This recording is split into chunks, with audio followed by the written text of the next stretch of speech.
When we think of castles, we think of a structure that can defend a country from invasion, attack or anything. Castles, famously, are impenetrable. And there's places such as the Tower of London which are amazing in that. They've got inner sanctums, inner walls that were all there to keep people out. The Tower of London, for example, was only really stormed during the Peasants' Revolt. But what I've done is I think I found England's worst castle. It's a castle that was never built for defence. It's not even really that old. It's not medieval, it wasn't built during the Tudor period, but it's a very bizarre castle. And I've come to Cleethorpes, which is, you know, by the sea, as you can see. It's beautiful here, beautiful day. But I think I found England's worst castle. Join me as we go and have a little look. Remember to support our channel. Please make sure to subscribe, like and also share.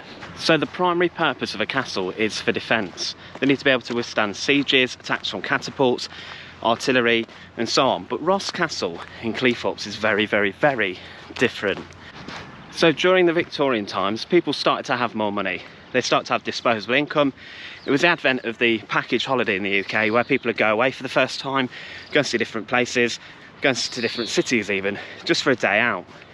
But what happened is lots of castles, for example the Tower of London, started opening their gates for an admission fee. They wanted a slice of everyone's money. But what happened in Cleethorpes was they actually built a castle. They didn't build a castle for defence, they didn't build it to withstand a siege, to withstand an invasion from the sea, as you can see behind me. They built it purely to get money from people, purely to take some of that money for an admission fee and to make some money for the local area. But for me, that's not why you build a castle. You build a castle for protection. The primary purpose of a castle is for defence. Think of during the medieval times, you had those lords and barons who would fortify their lands to protect themselves against any other incursions or invaders. But Ross Castle in Cleethorpes is different.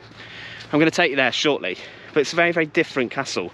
You're not going to see battlements, you're not going to see a drawbridge, a gatehouse, anything like that. No crenellations, no matriculations, nothing like that at all.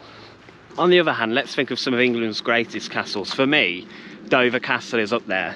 Dover Castle was built during the medieval period to defend the country from attack from the English Channel. Ross Castle isn't that, okay? Dover Castle is a remarkable place. It even defended Britain during the Second World War. The Tower of London, another example, built by William the Conqueror to establish his control over the people of London. Ross Castle is very different. Very, very, very different. So as we do head up to Ross Castle, think of what you think a castle should be. Think of huge battles that might have taken place. Think of siege towers. Think of lots of different things. Gatehouses, keeps, moats and baileys and all these different sort of things. Because at Ross Castle, you're simply not really going to find that.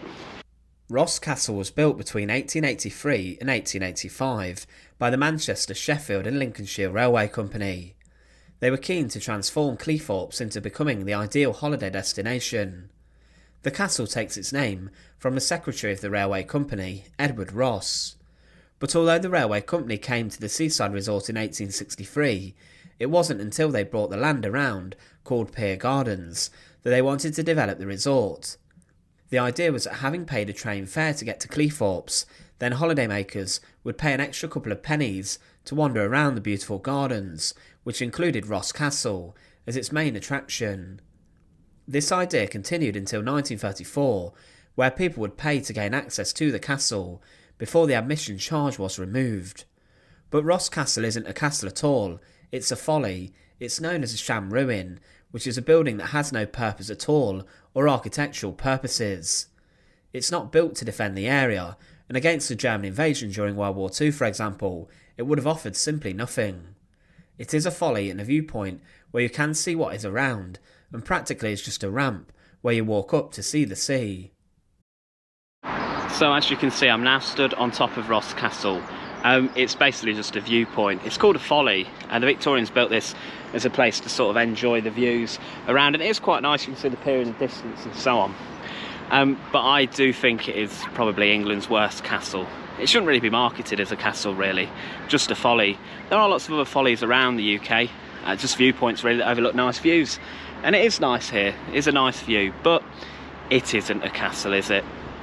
I hope you enjoyed this video. I'd love to hear what sort of castles you've been to, if you live in the UK or if you live all around the world.